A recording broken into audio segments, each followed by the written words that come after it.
Hey folks, welcome to yet another episode of Not Another United podcast. I think another दो बार इतनी जल्दी नहीं बोलना चाहिए. We'll have to come up with a different intro. But yeah, this is our ninth episode. We are so close to finally being in double digits. Maybe before the start of the year, we get to build that in. But yeah, we're just a group of three friends who sit every week and discuss everything there is to discuss about our first love, Manchester United. And given the popularity of our club, there is always a whole lot going on. In fact, the other way around is hard to find. So yeah, moving on to our first sector, sort of, which is the theater. Uh, you'll have to do something to your mic, but yeah, yeah, as Is, well. is it audible now? Am I audible now? Yeah, yeah. I think तूने मुझे लगा तूने एक बार को बोला given the popularity of our podcast मैंने कहा ये कब हुआ हाँ, wishful होगा thing होगा भाई. डेढ़ साल हुआ 2027. अंडर आर्मर को हाँ बोलेंगे हम, तीसरी brand. tease me. So, so starting with this theater, what were your thoughts on United having a not so not so nail biting victory against Newcastle?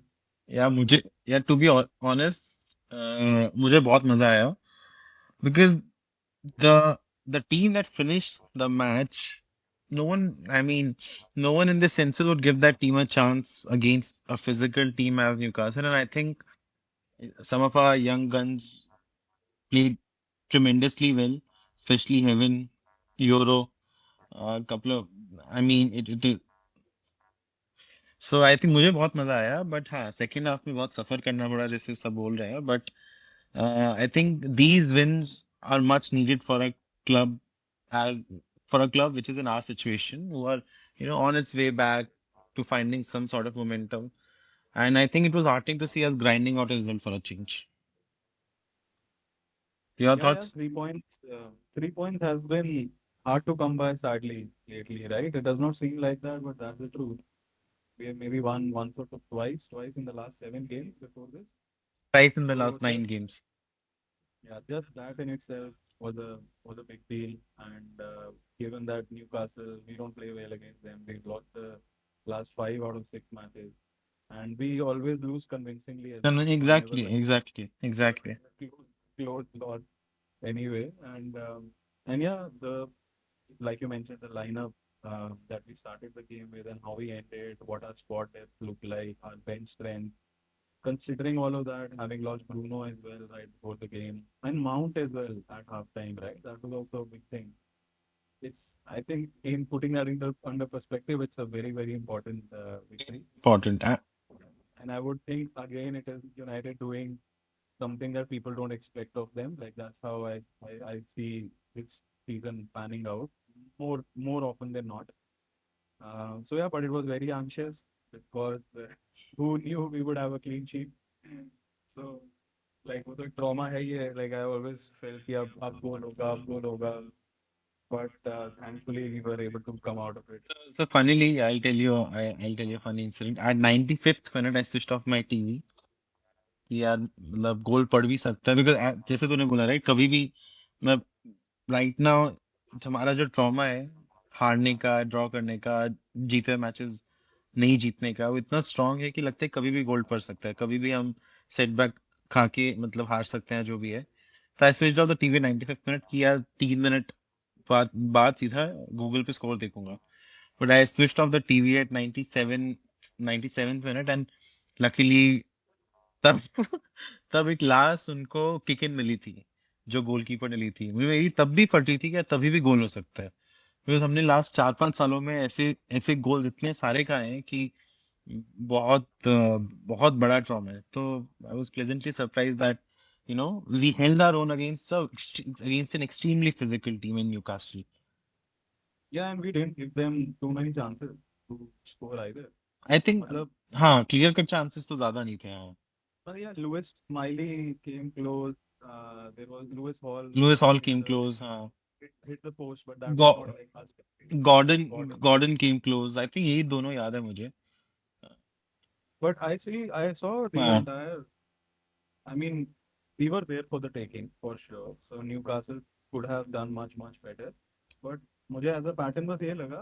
Their midfielders are giving the ball to the wingers. Their wingers are like taking the Mickey out of our defenders on a lot of attacking plays, definitely, that they were able to get into good crossing position a lot of the time.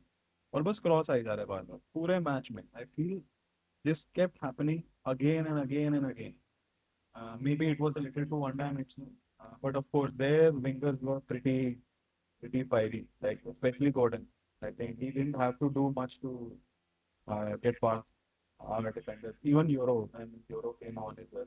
Easily he was, and maybe he's that good, maybe he's that rapid, or maybe it was his day. So I think we had a good start. Casemiro ka wo header bhi was not as tough as it looked. It was an extremely easy chance by his heading standards, goal scoring standards. I think he overestimated the difficulty of that goal scoring chance in my opinion. But हाँ, I think उस split second में उसको लगा कि उसको वैसा मारना है और वो नहीं हुआ. So before we get to Dorgu's goal, just a few interesting bits. So after the initial spurt, the match turned in their favor a little bit. They had about 71% possession at one time initially. And even by the end of the match, we only had 32% possession overall. 35, right? 35, 65. 32. Okay, no, 32, 35 Hmm. maybe. But still better chances. Like we were the team who had slightly better chances. Till 86th minute at least, we had 9 attempts, whereas they had 13. But yeah, I think all of us could see that second half we retreated big time. I don't know if you realize our average position, by the way, per player was half line. There was nobody to Hmm. cross the half. Everybody, even including our attacker, were almost there right on the half line as their average position. And the kind of substitutes that we made. Um, so yeah, but like I said, they didn't have too many easy chances. I was happy to see that we did get a little bit of the rub of the green with मुझे लग रहा था कहीं वो पुण्य को offside ना दे दें अपने गोल. हाँ, मैं मुझे Very मुझे भी लग रहा था बट देन वो एक तो ऑन साइड था प्लस उसके बहुत दूर से बॉल गई थी तो वो साइड देना मुश्किल था उसमें. ऑन साइड नहीं था वो. ऑन साइड था ना, लास्ट डिफेंडर की लाइन पे था, वो नहीं था. अच्छा. नहीं था. फक. नहीं बट वही मतलब बट दिया बॉल दिया बहुत जा दूर थी. सकता. बॉल नहीं बहुत दूर चांसेस थी. मतलब वो दिया जा सकता था. बात बाय द वे बॉल की नहीं होती, विजन की होती. If you are blocking the keeper's vision, दूसरी ball. Keeper's vision with respect to the ball. So इसलिए मैं बोल रहा हूँ कि बॉल उसके विजन से बहुत दूर था, तो उसमें कीपर को ऑप्शन करने का कोई सीन ही नहीं था. सो इमेजिन कि कीपर यहाँ पर है और बॉल इस साइड से आई है, तो विजन कैसे ब्लॉक करें. बट हाँ, हो सकता था, हो सकता था. मतलब from where I was looking, I felt it was closer to blocking the vision than it wasn't. But नहीं नहीं, हाँ, whatever. So I also Who notice cares? That. But मैंने ये सेम चीज ऑब्जर्व किया, वो काफी दूर था, तो इसलिए on first wing I was relieve कि चलो ये ऑफसाइड नहीं होगा ना, नहीं हुआ ऑफसाइड. बट हाँ, वो stunning goal, reminiscent of Ahmad's finish against Nottingham Forest. I think a much needed goal for Dorgu in terms of the boost that it would give him, and it showed, right? As the match progressed, he grew in stature. He was sort of taking on players. He was defending with great determination. He was doing everything that Amorim could have asked from him. I think in that sense, it was a much needed goal. See, one one goal won't change the larger narrative, right? But it sets him up for a good run. And right now there is a space in the team till the time Diallo and other folks come back from Cup of Nations. He can stake a claim the same way Heaven has done, right? I think Heaven has made it. He'll be one of the three starting defenders going forward, irrespective of Delete or Maguire, in my opinion. So I think the same could be said of Dorgu, wherein we have been crying out for creativity from the left wing back position, right? And that's why Semenyo's attempt at Semenyo's signature. So what is your take on the goal and his performance in general? So even without his goal, I felt like he played how he was playing during a preseason friendly. Like he felt very free. His touches were fine. His crossing was also decent. He was defending a lot. He was, of course, featuring on the ball quite a lot as well, which also tells me that yes, he's been doing well. Wasn't the scrappy version that we've seen of him. Uh, And yeah, the goal sort of capped it off. If this was anybody on the pitch, अगर पैसा लगाना होता, who would score such a goal? Dorgu would probably be one of the last people, maybe just ahead of Lamine. But and like what he did, of course, you knew that it was coming, but for it to go where it went, काफी बढ़िया moment था. मतलब realise ही नहीं हुआ है, थोड़ा shock भी हुआ एक्चुअली कि इट इज डोरगू. उसकी सेलिब्रेशन से भी मुझे लगा कि So that he so so is I remember my reaction. My reaction was because it was that unbelievable for me to apparently यार उसने गोल मारा है of all the players on the pitch. Martinez मारता तब भी मैं विश्वास कर लेता कि Martinez मारा because he has a he's good technically technique. good. हाँ Yeah. but हाँ राइट डोगू खुद ही शॉक हो गया होगा But कि मैंने क्या मार even his post game interview was nice to see when he said, "Ki, I didn't know I could do this." दिया. काफी honest and nice था दोनों का. So yeah, funnily enough, we maintain our track record of not losing a game when we are scoring first. And even Newcastle held on to their record of losing whenever they've conceded first. I thought ये दोनों break होंगे after we scored, but thankfully we were able to uh, hold on. Do you feel, just like not to drag it a lot, but do you feel we were a little too defensive I and it could think have I sort of think Mount's injury played a hand in retreating into a shell because otherwise क्या मतलब क्या कर सकते see is I'll come to that answer but वो Xerxes को लेके आया right did you observe I mean I was disgusted with Xerxes play I thought that he did not show any sort of energy, any sort of aggression, any sort of will to win the ball, to retain the ball.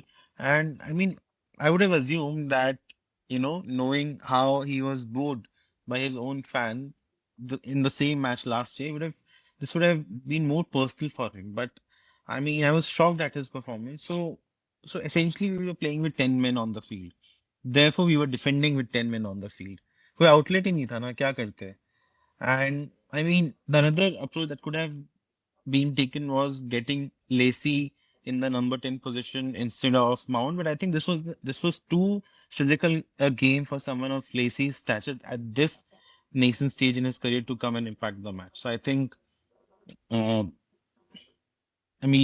yeah, we were defensive. We could have been more progressive. We could have retained the ball better. But I mean, from a strategic standpoint, I think any other manager would have done the same, even though we were playing at home, in my opinion. Yeah, and I concur. This was arguably the field's worst ever showing for us. Maybe even more than what he did against Newcastle last season, because at least he was trying. He tried and he failed. It was His not finish only was not me who good. noticed Xerxes' lack of intent and lack of will to win the match, win the ball. Yeah, it was clear the casualness of it. It felt like a jog in the park. Like Exactly. when everybody else was on a different wavelength. वो एक relative change भी दिख रहा था. Like when someone else was Hmm. pushing for the ball or fighting for the ball or making those tackles or at least holding the ball. I mean, when he came onto the pitch, he wasn't even visible, which is one of the worst things to. Right. Because, I mean, you're not running hard enough. That's it. मतलब, so yeah, and hopefully, like I think news में तो आ ही गया that he's agreed terms with Roma. Hopefully, we agree to that as well, and he goes away because he seems to be on the out, and he's never felt like a settled player anyway at United. So good riddance that way. So who was your man of the match? And if you would like to highlight any other player, a big hit or a miss against Newcastle? I think my man of the match was Heaven, Eden Heaven, and two big hits, Dorgo and Cunha. I know Cunha does frustrate me at times with his selfishness, but I think the way he runs with the ball, the way he retains the ball, the way he dribbles out of a pressure situation is very Kaka-like. If I the closest player that I could think of from a Brazilian standpoint. So I think Heaven was a star for me, definite standout in the back line, and Dorgu and Cunha. My three were the same sort of, but I would give my man of the match to Cunha, just because I know that without him we would have lost this game, not just even drawn maybe, because there's no other ball carrier, there's no other pressure release, there's no other player who has that confidence, and he finishes his attack as well. I remember my coach like Vikram sir, Vikram Kaira said. So he always used to tell us, "Ki don't fret when you're taking shots. Don't fret when you're, let's say, being a little selfish, or even if it's not your day, it's okay to keep taking shots as long as you finish the attack. It shouldn't be that you like sort of kick the ball in such a bad manner that goal kick भी नहीं हुआ, corner भी नहीं हुआ, Mm. और defender के पास आ गया and then they can counter. Or you're losing the ball, or there's a bad touch. Finish it so that there is a goal kick. There's a set piece there, which is a negative sort of like a set, and your team can then relax, then can catch their breath again, and you can structure yourself. So yeah, like the first half of Cunha, where all those tricks and flicks with him and Dorgu as well. Even Sheshko was decent in a few ways, and Mount, I think, is steadily becoming very consistent. Hopefully, I loved watching that because I have not seen that flair at United at least for quite some time now, and he does it with a relative ease as well, which is pleasing on the eyes. Like it doesn't take much for him to get past people, and he's not like a Doku or even like a Gordon who's the fastest player around. He has a, I don't know, like a Federer-esque quality to him He's when he just does that. very silky, very silky. Kone, I mean, Yeah, very Brazilian on the ball. Na, I think he Brazilian the on. maybe one of the commentators said that as well. Um, So yeah, I loved him. With of course उसका ऊपर नीचे आता रहता है, but what his standard base is, it's a pretty good one. And yeah, maybe just the finishing touch. If he gets that, his numbers are going to keep going up. Now coming on to the next, what was your take on Casemiro and Ugarte as a partnership in the midfield? It has Mm. been a hot topic for us. I think Ugarte played well. I think he did his job well in terms of, what was expected of him, winning the ball back.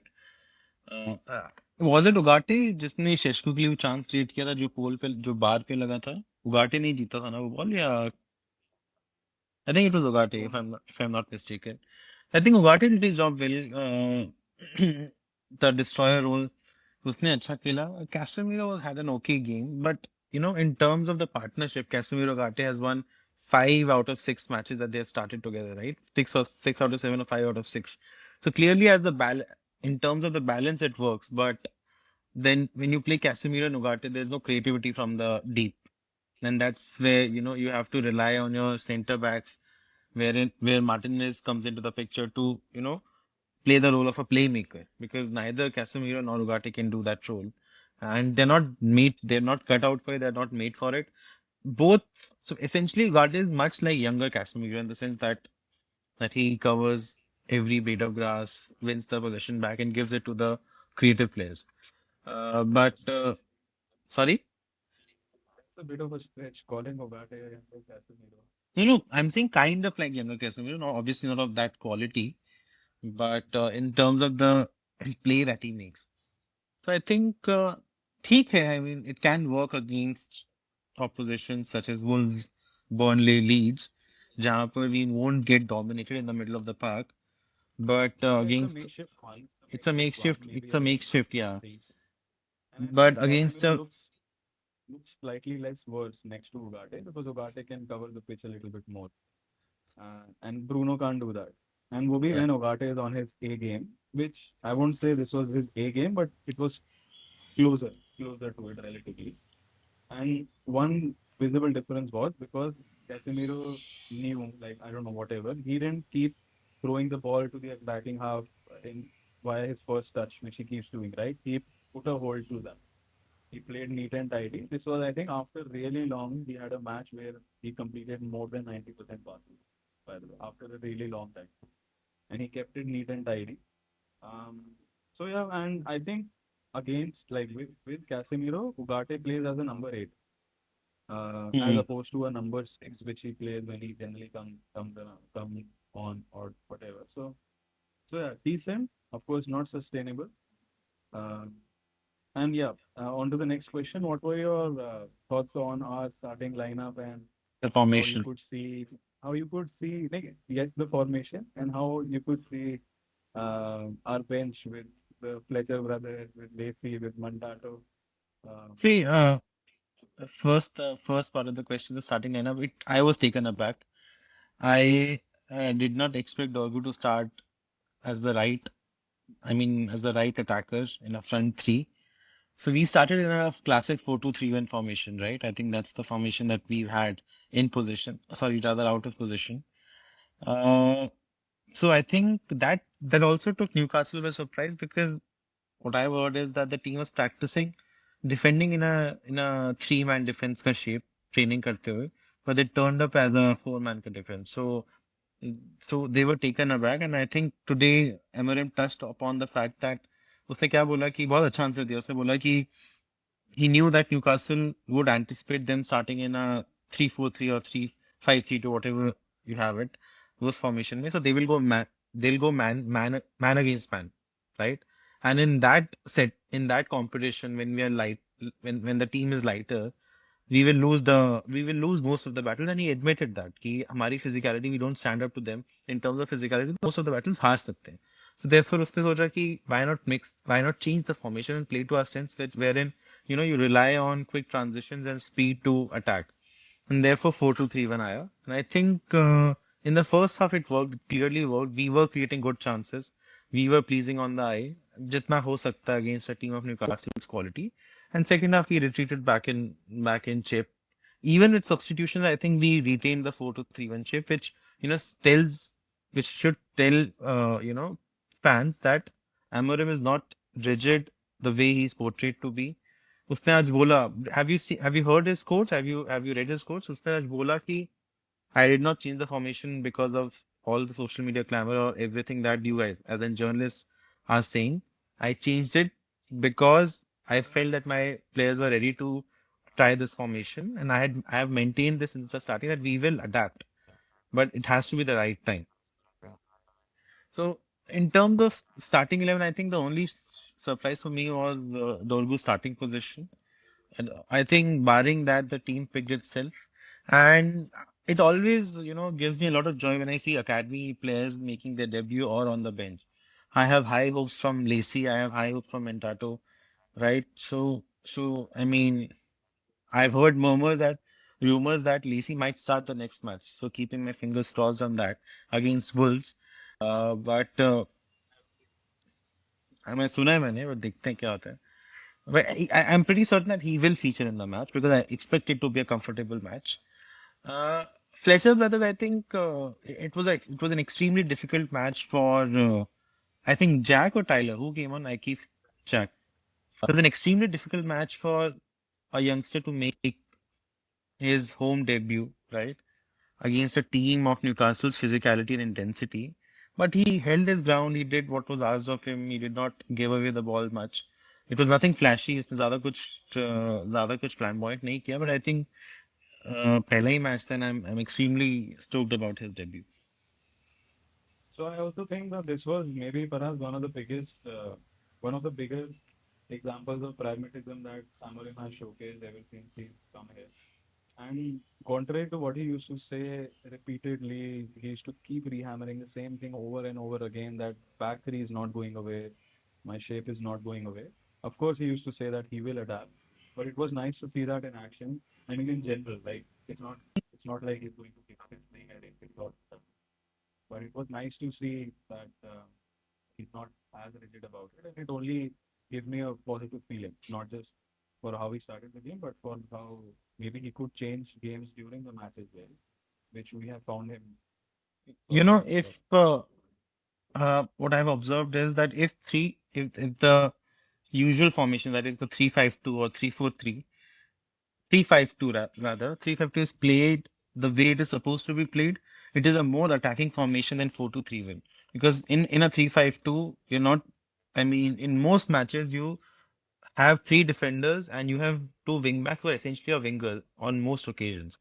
But again, it needs specific players for that system. And that's what I felt in matches, say against Wolves. I would hope that the formation is 3-5-2 so that you give chance to, you have more attacking players on the pitch. But I think again it is heartening to see Amorim, adapting to the circumstances as the way you put it. On pragmatism, what there's one thing that I just don't get. And ये बचपन में बोला जाता था, right? कि you don't touch your defense because it is not easy being a center back, coming into the match, say in the stoppage time and adapting to the pace of the match, or getting used to the physicality of the match. And Amorim makes his changes at 85th minute, 86th minute, 88th minute. He took out Martinez for Fredrickson or Euro for Fredrickson. So I think on something on those lines. Ma- I just don't get it. I mean, मुझे नहीं समझ आता कि यार आप अपना centre back क्यों touch करोगे for those 6-7 minutes. I don't get it.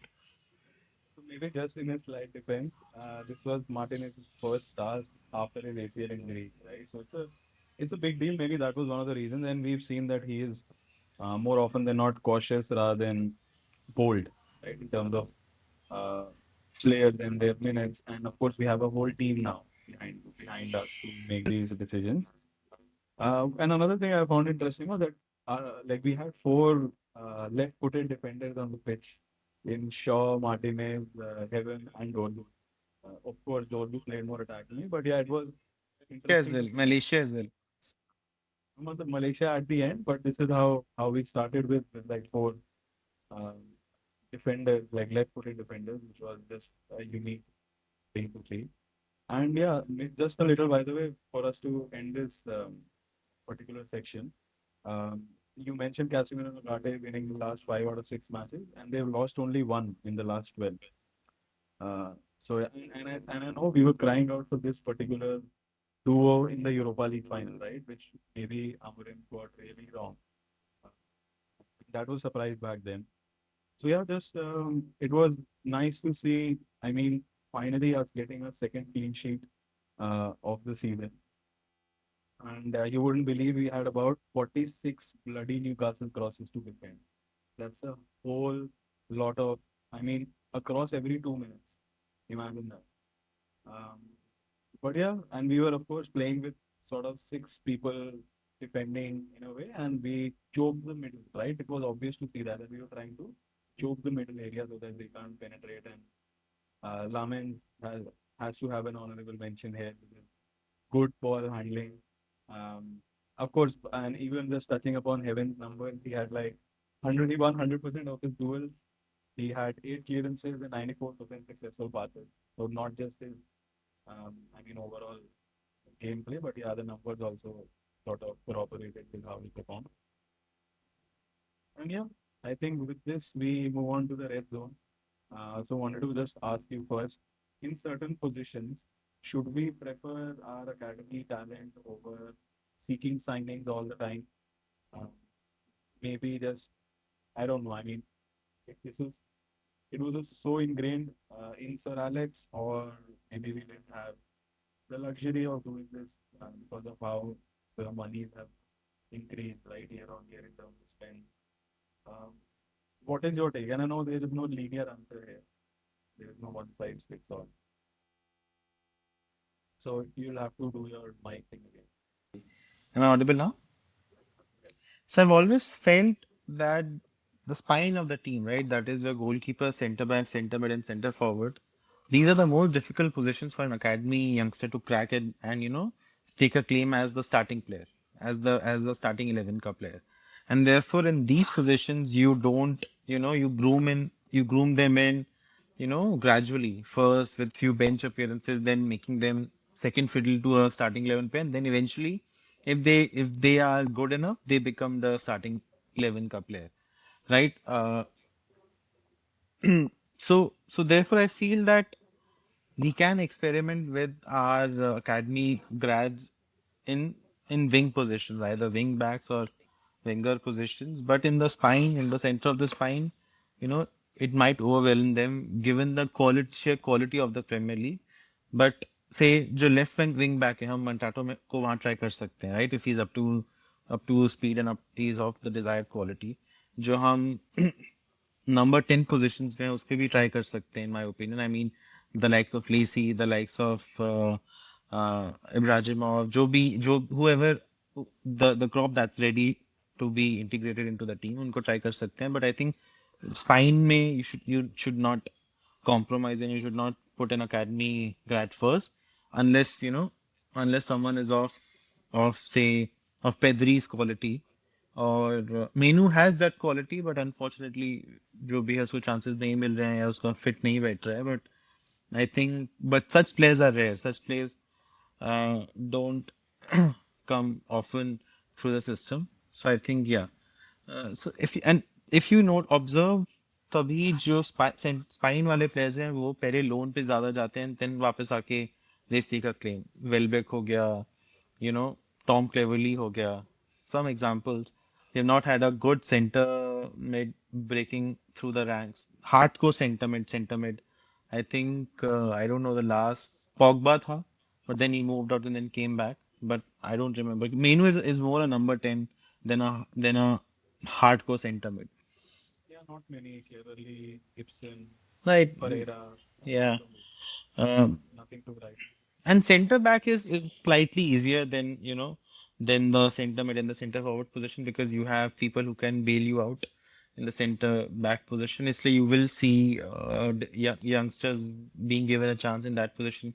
Fredrickson हो गया, Heaven हो गया, या और कोई है जो आ रहा है academy से. But Baki, I think it should be a systematic approach. Unless you have someone of the quality of, say, Rooney, right, who was ready to lead the line all by himself, right, from the age of 17, right? But those are generational players who don't come through the academy very often.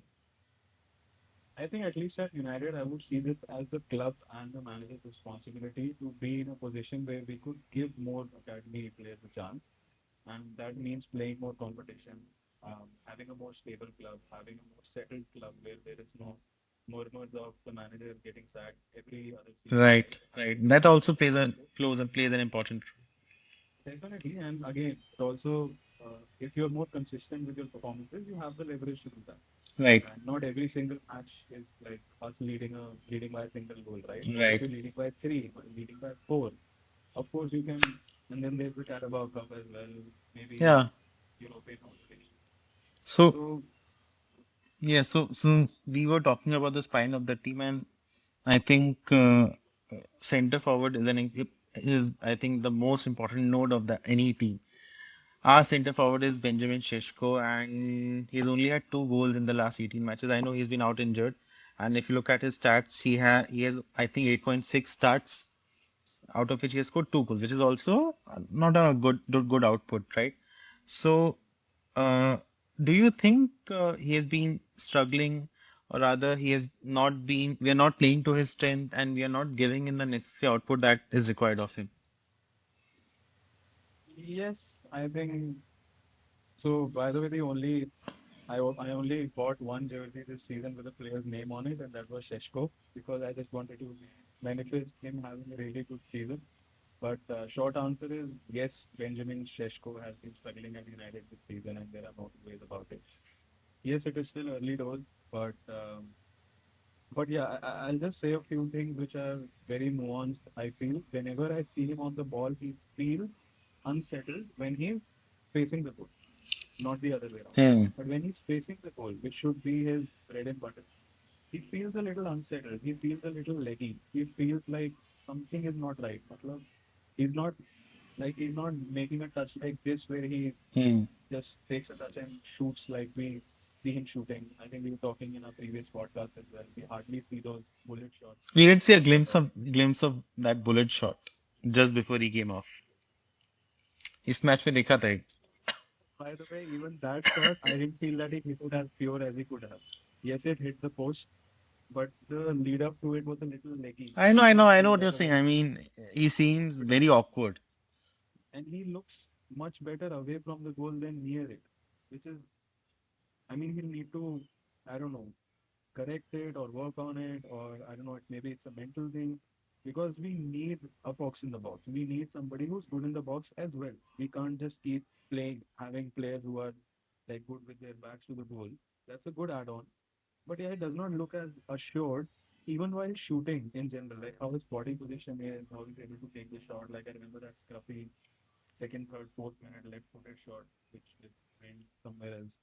So he's not coming into You know, those positions, and to be honest, whatever I've seen of him, this entire sorry, my laptop, this entire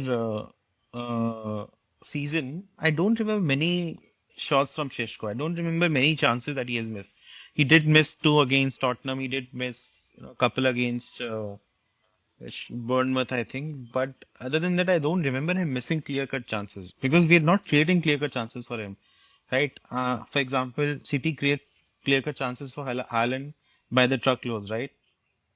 Likewise for even क्या नाम है यार इसका जो Newcastle का striker है निक जो Voldemort. वोल्डेमार्ट right उसके लिए भी चांसेस बनते हैं but we are not playing to his strength is what I feel but yeah I completely agree that he looks awkward whenever he is running towards the goal he you know his running doesn't seem pure you know it seems leggy सही बोला तूने his first Then he's touches not a lucky player at all. He's not an awkward player at all. his first touch seems heavy at times. He's a good he brings other into the picture very well but then he I mean something is missing that spark is missing right now and I think it'll come with him spending more time into with the team him spending more time on the training ground so I think second half would be better for him in that sense. And even I think with some of the other shorter players around, we don't see him at the end of set pieces either. Of course, delivery also has a role to play in it. Right. But then if our deliveries have improved big time, Considerably, yeah. yeah, hopefully he turns it around. So I remember talking to you, and you made a prediction that Sheshko should end up with at least 10 goals in the season. So would you still stick to that? I can't even say all competition. It seems like 82 competition, but yeah, that's not the case. Um, yeah, I think he should still have goals in double figures for sure. And he has at least 23, 24, 22, 23, 24 matches left to play. So 8 goals is not a very big ask. That's not even like him going on a run. He could still score every third, fourth game and still get there. So I would still see him on this target for sure. So you said 10 for Cunha. No, you said 15 for Cunha, 15 for Embumo, and 10 for Sheshko. यही बोला था ना तूने या 20 for Embumo? क्या बोला था तूने? Yeah, 20 for him. वो जो कि हो भी सकता है. I mean, Embumo should hit double figures. Cunha should also hit double figures. And I think Cunha not scoring 15 more than Sheshko not scoring 10 Interesting. right now. So yeah, I think we enter the last section of the podcast, which is Fergie time. So I know we're going to start with something awkward. What is your take on currently Aston Villa on the course of doing a Leicester? Maybe not so much that, but like, what about their current run? Firstly, you're a hypocrite. मैंने same line बोली थी 2 podcast पहले, and I was laughed off, right? Like possibly. मैंने भी possibly ही बोला था, and I was ridiculed. Please, ऐसे कुछ करके गंद घटिया They reaction दिया won't था. do it. They won't do हाँ, it. We but know see, that. uh, Like imagine great victory. see, I mean, when we played against Villa, right? They seemed there for the taking, and I think with better finishing, we could have defeated them easily, right? But against Leicester in that season, Leicester did not know when to lose, and it felt that they will always score, right? So that's the fundamental difference. But I mean, they're on an impressive run, unbelievable run. I think their best run in the history of the club since Yes. since 1913 or something. So I think, but I don't see them winning the league because eventually their strength will catch up with them, and they're overperforming on all metrics right now, and eventually that will catch up with them. To be honest, I see them finishing in the top 5, but not winning the league or even in the top 3. Checking generally, they've by the way beaten Spurs away, they've beaten City at home, they've beaten Arsenal at home, Chelsea away, and of course Yeah, United at home. as well. And there are some big scalps along the way. And surprisingly, Liverpool's the high, especially at a time where Convincingly हारे वो भी हाँ. one of the worst runs. But yeah, it just seems so odd. It seems so unbelievable that they're just one match away of having like the second longest winning run ever. So see again, this league is a funny league right now. Liverpool ने अपने by the way Liverpool ने last 6 matches में 4 जीते 2 draw किए So they're unbeaten on they're unbeaten for the last six matches. I think that goes to show how unpredictable this league is. So I wouldn't count on Aston Villa not going on a bad run. वो भी हो सकता है, कुछ भी हो सकता So moving on to uh, not so greener pastures. So Semenyo has pitched United, is है. what it seems like. So what is your take on it? Do you feel there is a chance for it to turn around, or is it a blessing in disguise I think with the United only today? in such situation when a player clearly favors a particular team, the only chance or turnaround is if you throw more money at him, which I don't want us to do anymore. We've done that in the past and we have burnt our fingers doing going that route. I don't want us to, you know, do that again ever. And if he goes to City, then good for him. I mean, I don't. City is not a team that plays to his strength. Firstly, I mean, expect him to dribble down the line and then cut back and then pass it back into the midfield. So City. I mean, Liverpool is tailor made for him, right? And after Liverpool, if there's any club that's tailor made for him, that's United. But I wouldn't be too fussed about him not coming to United. He was always a opportunistic signing. Uh, if we really want to utilize the January transfer window to address deficit in our team, it should be left wing back obviously, but most importantly center mid, right? But अगर उसमें आपके first targets available नहीं है and ये opportunistic signing था, I can be at peace with it. But हाँ, I mean, I would rather him go to City than Liverpool because then it's But I easy. hope you know that at least in recent times, the only midfield player we've been linked with is Ruben Neves.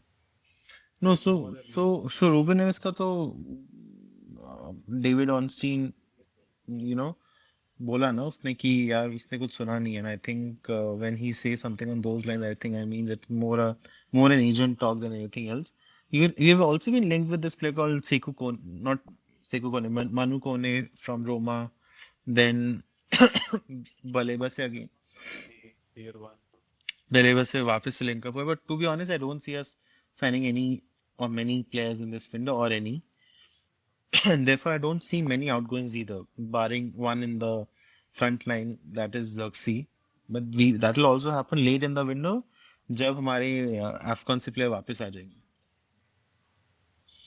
We've also been linked to Diomande as well, Yeah. right? I think that fingers is doing lots of crazy things that they may be making or something. 19. But again वो भी यार इस साल पे तो कुछ impact नहीं करेगा ना. 18-19 का साइनिंग तो एटलीस्ट 2 साल में तो ब्लॉसम करेगा और वो भी जर्मन लीग से आ रहा है, which I always have my doubts when anyone comes from German league. Do you still think that in January we could possibly end up with zero signing?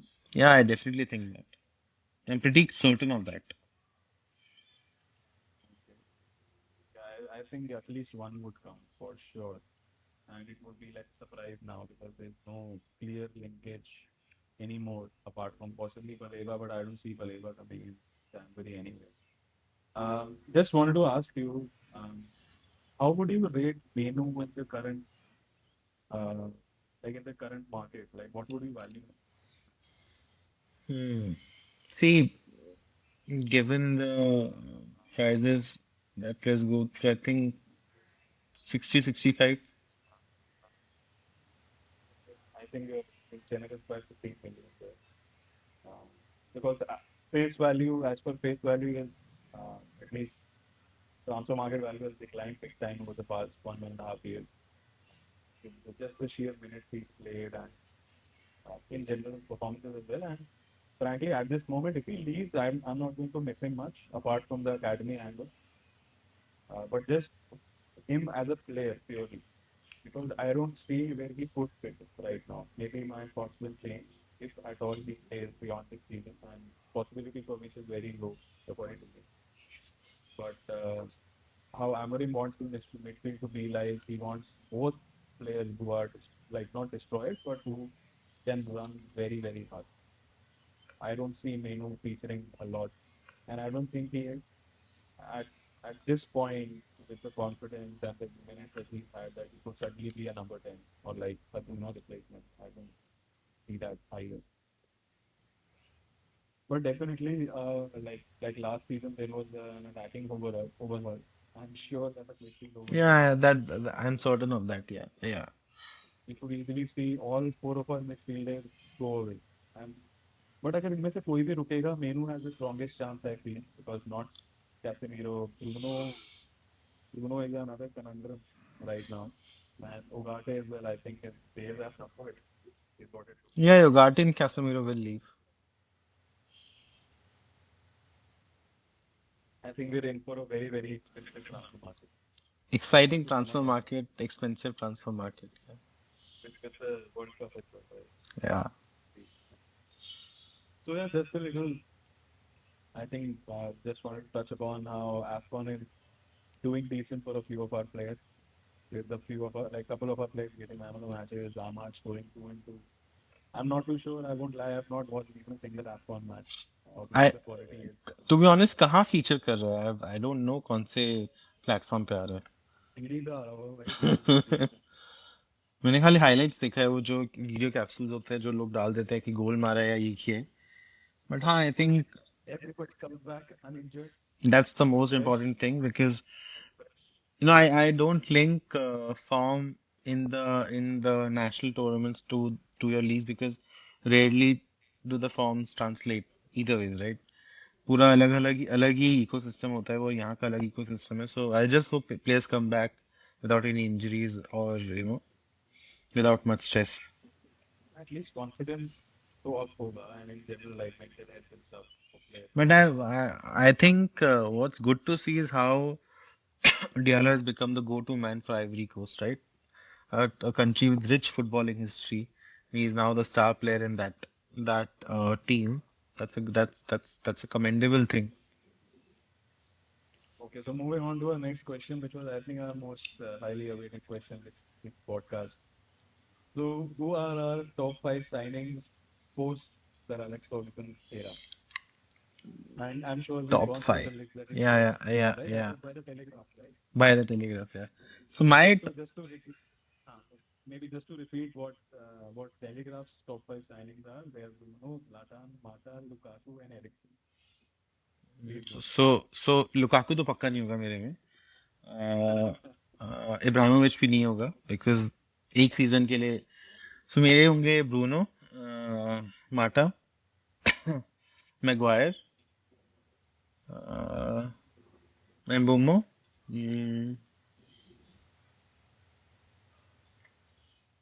I want to say Cunha, but I think he's a bit of a maverick, so time will tell. Mbumo, I'm sure of his success. Uh, I think the fifth one would be. I'm just going through all the signs that you made in my head. Fifth one would be Herrera, Ander Herrera. See, extremely slim pickings for the fifth position. I did not want to put Ibrahimovic or Lukaku because they did more damage than. I mean, हमने इतने different. I think fifth would be Matic. Okay, I'll take my words back. Nemanja Matic. Fifth would be Matic. So, like one thing I realized when I saw that post was that even though we made about 60 to 70 signings post the Alex, picking five was a task and not because we were spoiled for them. It was a task because there was hardly any you could pick. I mean, I had to just sit with the list for a long while and figure out relatively who was better. And for me, the best signings are because of how well they've connected with the team and how well they performed throughput wise. So immediately, players who have just joined or they've joined last season, they don't cut the bill for me at all, which is why I felt they rated Mbumo a little too highly. Like Mbumo was six by Telegraph, and even you picked him in your top five. I think it's It's kind of slim. a little It's small. it's such sad pickings. I think That's that part. अगर तू But bonafide superstar बोलेगा, bonafide success, I mean out and out success तो खाली एक ही है, Bruno. That's it. और कोई नहीं कि इतने फोड़ दिया है, वैल्यू फॉर मनी हो तो खाली एक ही है फिर, ब्रूनो.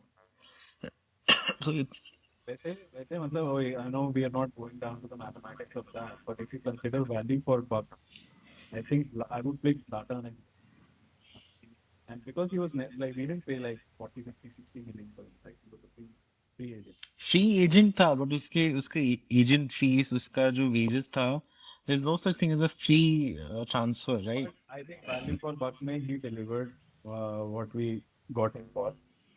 And yeah, तो तेरे क्या frankly, टॉप मेरे 5 होगी so first one is of course clear. So we have Bruno. I am not too sure about Mata either, by the way. So Lukaku only I felt like not top five as a throughput, but because of how well we were able to sell him hmm. as well, which we notoriously bad at. And he didn't do as bad. Like his numbers were decent. One stretch he was pretty low, but very difficult for me to answer this question. The only thing I could say is that perhaps Bruno, Zlatan, Mata, Maguire, Herrera. These five would be in my top signings. Of course, Bruno would be top. It's very difficult for me to have second, third, fourth. Fifth.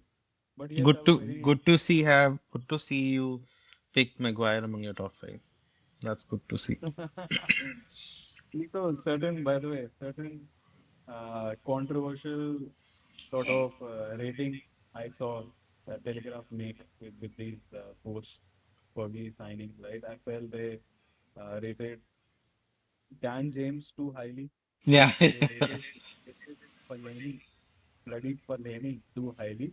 Even Heaton, for that matter, was somewhere in the top 15 but for I me. agree with that bottom 5 उसमें मुझे कोई confusion नहीं है And also, unstaging low listed में, I don't see Pogba being utna हाँ bad correct I think Pogba should be in because the top 30 because and even Rojo and Darmian was also very low listed. I mean, नहीं Darmian डार्मियन एक ही season खेला है डार्मियन का 2 season खेला है right is always a also more misfit than 2 he and खेल even Ighalo by the way, like कौन Ighalo, he was also very low listed. I feel Diallo क्या था He- Diallo should be high high Odion Ighalo, अच्छा okay okay okay yeah, Odion Ighalo भी बहुत low listed था. मतलब वही है क्या हिंदी में बोलते हैं, अंधों में काना राजा है सो सारे इतने खराब खराब मतलब कोई आउट एंड आउट सक्सेस रहा ही नहीं है other than Bruno that I mean, मतलब imagine Cristiano Ronaldo was rated as the 30th best signing post Fergie. I would Do have you agree with Cristiano that? No I would have Cristiano in my bottom 10 definitely for the negative impact that he had on our squad building and for the negative impact that it had on our finances and on the on the general vibe of the club. So my bottom 5 would be Sancho, Anthony, uh, Sancho, Anthony. Which was the other one? Sanchez, Huh? Sanchez, Alexis Huh, Sanchez. Sanchez, Sancho, Anthony, Sanchez, Angel Di Maria, and not bottom 10. So चार clear हैं Sancho, Anthony, Sanchez, Di Maria, and I think fifth one would be Ronaldo. We shouldn't have made that signing. We shouldn't have Pretty made that strong. signing. So I feel, I mean, whatever we paid for it, whatever we paid for him was the club's decision, not his. So I wouldn't factor in money at all in this. Yes, the vibe and the overall atmosphere and how it ended so badly, and that bloody Piers Morgan interview. Yes, some of those points were needed, but not in that manner. Not in that. That's not the forum for a player to attack his own club, his own manager like that. But if I see him just as a player, of course I would not consider him in the top five, like bottom five, bottom 10. But yeah, you can't just see one thing. You have to consider everything. Um, so yeah, my bottom five were Onana, big time, just because of how much I hate him. Sanchez, Anthony, Sancho, and Van de Beek. Van der Beek. भाई बेचारे van को signing ही नहीं है भाई उसको list में नहीं है साइनिंग ही नहीं है वैन वैन der Beek ने तो मतलब क्या 4-5 साल बिताए यहाँ पे और फ्री का खाया कुछ मतलब फाल्काओ हाँ फाल्का I mean even Bayern Pioneer is also one of the shittiest signings we've ever made in terms of his performances. Schneiderlin Schwentz, I mean the entire Vanguard crop. Even Xerxes is not. I mean, Xerxes Yeah, is not too far away. in my top five, I mean top 10 at least, Blaine would be there in my top 10 for the value of money, for what we signed him for and the versatility that he provided. But Xerxes, it's he was such a weird signing from day one.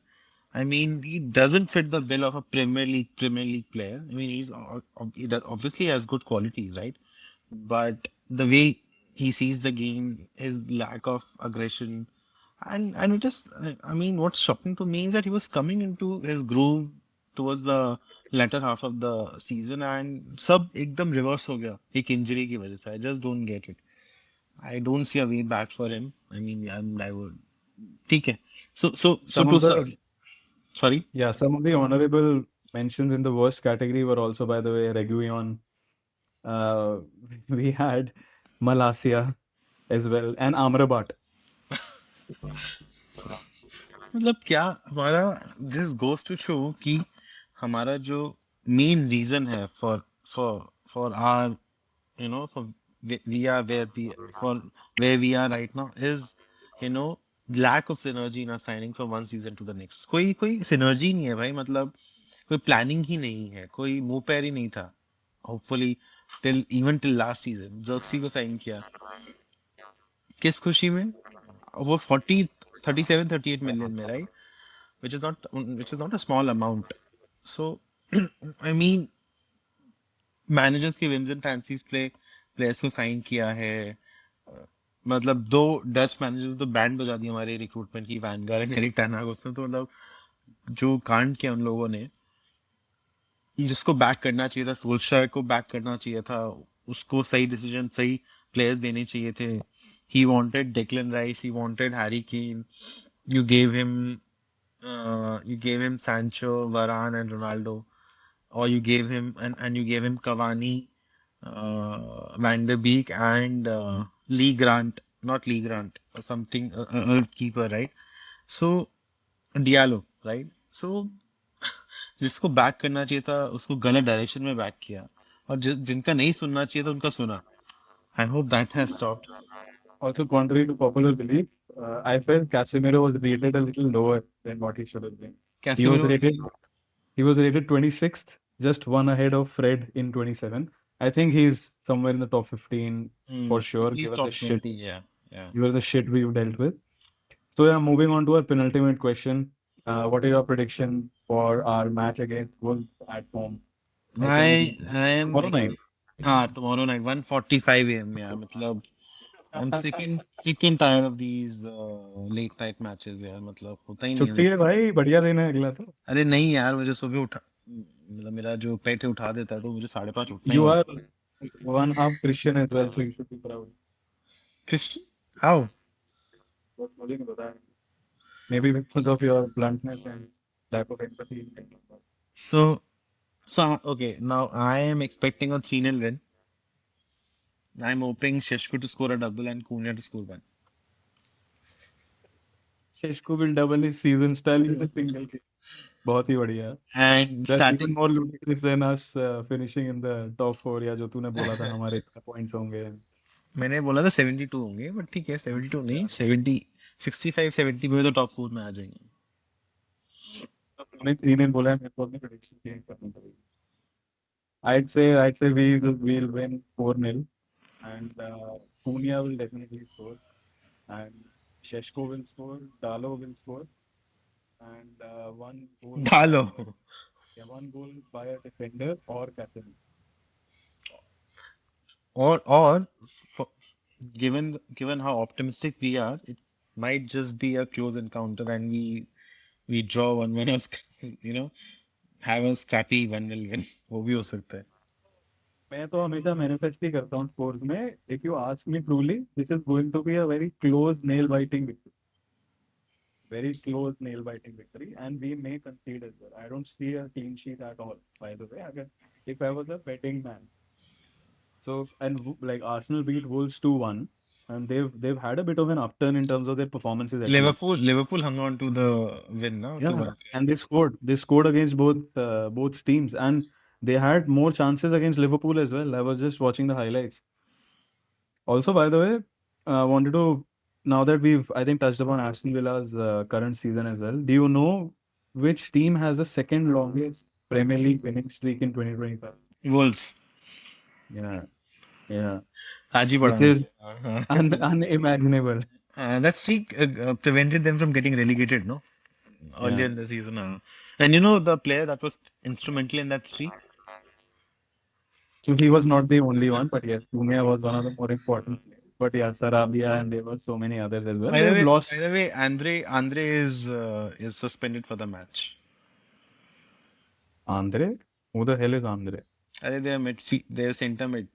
The mean center mid. Andre Gomez? हाँ. Oh, hey. Sir अपना भी तो group में नहीं. अरे अपना ठीक है. So yeah, our upcoming matches are Wolves at home, Leeds away, Burnley away, City at home, Arsenal away, Fulham home, Spurs home, and West Ham away. So barring City and Arsenal, these are not too shabby fixtures to be honest. In total कितने matches तूने बोले अभी 8 matches बोले ना? नहीं 8. Yeah. I Out think of which we should four. see मैं सीधा city और आर्सेनल वाला डिफीट्स मान रहा हूँ सीधा. Mandar, Wolves, City, Fulham, Spurs. So I think we should win 3 out of these 4. I think Spurs is in a horrible position. Spurs is there for the taking. City, they are a better team than us. But you know, I've seen them struggle against a lot of oppositions whom we have dominated in this season. So I don't know how it will turn out, but Arsenal and City on in a level playing field where all the teams are at their full strength, I think they have a better squad and therefore they can defeat us. But I think so. I think if we're able to, get 16 to 18 points out of these 24 points on offer, I think that should be a good run. That would be a good run. But yeah, I'm just hoping we win the next 3 so that I can. I told you so, and even Bhuppi as well for that matter. Yeah. And I was the only one who predicted a United victory against Newcastle anyway, that too with a single goal. See the way you So- manifest things, no, my approach is completely different. मैं हमेशा एकदम negative सोचता अगर वो होता है disappointment ना मेरा वो अप्रोच होता है So yeah, coming on to year-end reflections. Firstly, I know I think one or 2 days away from the start of another brilliant year. I'm sure, as it must be for everyone out there, this year has gone by very quickly, just like all other years. At least that's a sign of a happy life. So if it did not go very quickly, we can talk about it later. My bad. But yeah, firstly, rate the overall year out of 10 at a personal level and then at a United level. Personal level 3, you know the reason why. So at professional level, One half of your friendship, take 2 3 50% of the friend circle just goes away. So yeah, I know it. That's fine. and the from a United standpoint 4, especially for the Out of 10, for the abysmal performance that we gave last year, जो कि अभी ये season आधा भी नहीं हुआ है. So I will give this season's 8 on not 8 on 10, 6 on 10. The previous one 1 on 2 on 10. The average is 4 on 10. yeah. So my year would be, I think 8.5, maybe 9. So I was just having year-end reflections with my partner anyway. But yeah, we can maybe go talk about it later. But in general, my emotional quotient keeps me not too happy, not too sad always. So yeah, I'm grateful for it. Thank you, Jesus. But yeah. So and in terms of United, I think so. Before you answered your question, my answer would have been 6.5. But yeah, now that I remember how the initial part of the year was, I would rate it a 0 out of 10 last season. But would never expect us to be relegated, so I can't have a negative rating here. I just gave us 2 because of our Europa League run.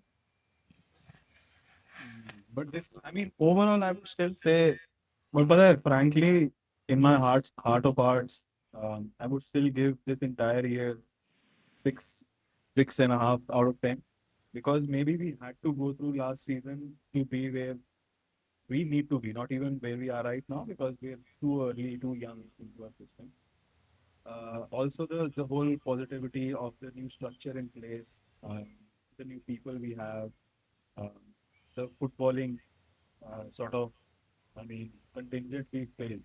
Amorim being a little more settled, and I would any day have Amorim come in half a season early than a little later, right? And for us to have made the signings that we made, for us to see clear direction there, academy spending, new stadium getting announced, new characters. Mm. So everything around us find PL proven players, and now the upturn, uh, keeper as well. I mean, so many things I see as positive, and us still being revenue wise very solid. I mean, as a club, as a brand. Uh, so yeah, I think lots to be positive about. I think footballing structure is the main thing, like because if that is the one missing piece we've been crying about for years, and that's finally resolved. So it's a big thing, I feel. And also I've liked how Jim comes in front of the camera and talks, like he's done it. Sometimes Yeah. talks a bit too much, but yeah. मुझे तो, I mean, I love how he speaks, and because you can literally see a fan in him Yeah, yeah. as well, and not just like a semi owner. So now that we are reviewing the year, we were reviewing the year rather, which has been your most favorite match of the year? So Leon, I think match Yeah. against Leon, 5-4 aggregate 7-6. Just the Boom. feeling, yeah, just the feelings it ensued, sort of, and I'm sure you share the Yeah, answer. absolutely. With, Absolutely. but if what about the second best, like a match that came close? Liverpool away. Yeah, same here. Same here. And much more for, I mean, the Maguire that impact, Yeah. sorry, the impact that Maguire had and what it meant for him and his celebration and how he just stood in front of the fans. So I have the same. What about the best goal for United in 2025? Only. So the most favorite goal, just from sheer emotion standpoint, is the Maguire's header. Goes without saying. But the best goal, uh, best goal. Let me give some options. Hmm, I think, So Dorgu, Bruno's free kick against Bournemouth, Ahmad against Forest, Menu's goal against Leon, and of course Maguire as well. So, by the way, you would be very surprised if I told you what our last goal of the season was. It was Ahmad's goal against City away at Etihad. City away, Liverpool away. City away, Martinez's हाँ cross. हाँ ये तो अच्छा था. So for me, I think the best goal would be Bruno's free kick against Bournemouth. Bournemouth, हाँ. Mine would be Ahmad's goal against Forest. So it was technically much more difficult than even Dorgu's goal because the ball was dipping and Ahmad's ball was still a little stronger and it was from further away. Um, and yeah, but these three were the. I was very surprised to see what our last goal of the season was, which told me that we didn't score too many beautiful goals last season at all. Because Ahmad's goal was also like his finish was scrappy. His touch was decent, but his finish was like he didn't even hit the ball properly and it went into the net. Um, and what about the best performance of 2025 for United? I was just thinking the same thing. I mean, it has to be from this season, right? Or one of the probably the semi-final against Atletico Bilbao, wherein we decimated them. But from Premier League, I think it would be Brighton 4-2. My answer was the same. And from an attacking standpoint, 4-4 Bournemouth, like just from an attacking standpoint, of course, you have to see the match in the ball and not in silence. But yes, performance wise, Brighton any day. And last season versus this season, last season, yes, we had good results, but consistency of performance and the way you feel when you're watching a match, like the relentless Hmm. attack. वो पहली बार इस season है. Correct, After, correct, correct. after very long, very long. And we, in fact, even Arsenal, yeah, the first home game of First the one. season, it was incredibly positive. Apart from the result, everything was incredibly positive. Um, So yeah, by the way, like this is again just one minor last thing. I have already mentioned my top three highlights. What were your three highlights of the year for United as a whole, as a fan in 2025? So It could be anything United. one was the stadium announcement. I loved the tent wala design. I loved it Scrap हो personally. गया. Scrap नहीं हुआ, I mean उस पे अभी conversations चल रही हैं, स्क्रैप नहीं हुआ. Okay. So that I followed that throughout the day, read all the material on it, you know, read people's opinions of it. It was highly polarizing, but I loved it. Uh, Second would be, the win against Liverpool, especially, coming back from I'm winning against Liverpool after such a long time.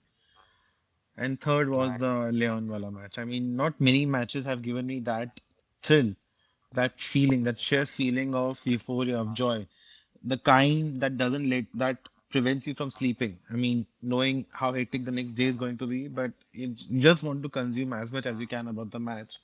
It was that match for me. So some honorable mention there would be us clearing so much dead wood. So much dead No, but wood. that's not a moment, right? I mean, that's also lamba. Huh. I mean, no, it's not a moment, but like top three highlights, like Huh. anything which represents a big highlight for you. And I would also say the identity that we picked Hmm. as well, not the identity as we get the back or whatever positively, but that the fact that we can say that we have an identity now in terms of our game model. Finally. Such a hot topic lately. And like I mentioned earlier, I've loved how Jim backs Amorim.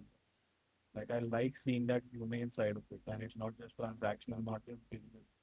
You're actually doing that in an interview, and you're backing your manager.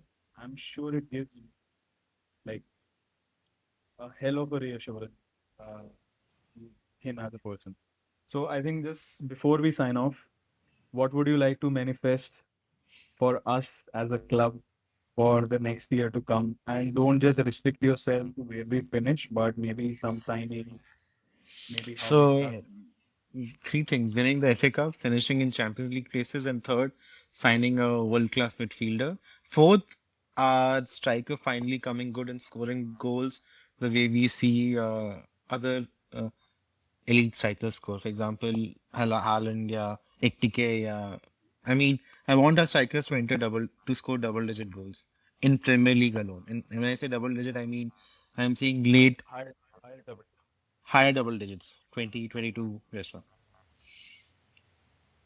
So I think I mean, I myself didn't think about it before asking the question. I think Champions League for sure, like for us to be in the Champions League on merit.